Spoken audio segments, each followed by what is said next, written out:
लेकिन अधूरी रह गई प्रेम कहानी। जानिए रतन टाटा ने क्यों नहीं की शादी। रतन टाटा दुनिया को अलविदा कह चुके हैं, लेकिन वो हमेशा देशवासियों के दिलों में राज करेंगे। वो बड़े कारोबारी थे। कारोबार के साथ साथ उन्होंने देश के प्रति अपनी जिम्मेदारी को बखूबी निभाया। हर कोई आज उनकी निजी जिंदगी के बारे में जानना चाहता है। उनके परिवार में कौन कौन है। दरअसल रतन टाटा ने कभी शादी ही नहीं की। जीवन भर वे देश की तरक्की और दूसरों के बारे में सोचते रहे।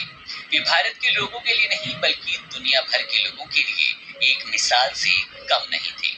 उन्होंने टाटा ग्रुप को अपनी सूझबूझ से बुलंदियों पर पहुंचाया और आज भी टाटा ग्रुप भारत की सबसे ज्यादा कंपनियों वाला ग्रुप है।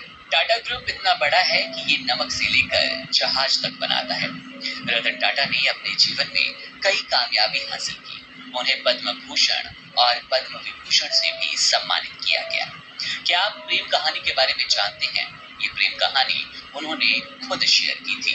रतन टाटा के पास सब कुछ था, लेकिन उन्हें एक दर्द था जिसका जिक्र उन्होंने अपने मैनेजर शांतनु के स्टार्टअप गुड फेलो की ओपनिंग के दौरान किया। उन्होंने कहा था, आप नहीं जानते कि अकेले रहना कैसा होता है। जब तक आप अकेले समय बिताने के लिए मजबूर नहीं होते, तब तक ये एहसास नहीं होगा। 85 साल के बैचलर रतन टाटा ने कहा कि जब तक आप वास्तव में बूढ़े नहीं हो जाते, तब तक किसी को भी बूढ़े होने का मन तो बिल्कुल नहीं करता।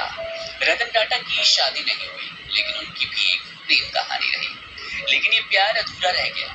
रतन टाटा को एक कंपनी में काम करने के दौरान लॉस एंजलिस में प्यार हुआ, लेकिन वो उस लड़की से शादी करने ही वाले थे। तभी अचानक उन्हें वापस भारत लौटना पड़ा, क्योंकि उनकी दादी की तबीयत ठीक नहीं थी। रतन टाटा को ये लगा था कि जिस महिला को वो प्यार करते हैं, वो भी उनके साथ भारत आएगी। रतन टाटा के मुताबिक 1962 की भारत चीन लड़ाई के चलते उनके माता पिता उस लड़की के भारत आने के पक्ष में नहीं थे और इस तरह उनका रिश्ता टूट गया।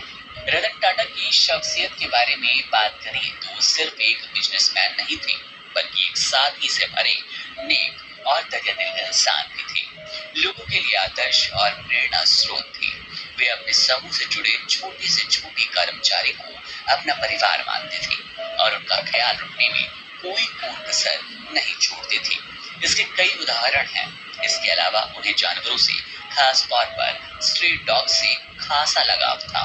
वे कई गैर सरकारी संगठनों और एनिमल शेल्टर्स दान करते थे। इसके अलावा वे किसी भी विपदा की स्थिति में हमेशा मदद के लिए तैयार रहते थे, चाहे वो मुंबई का 26/11 हो या फिर कोरोना महामारी।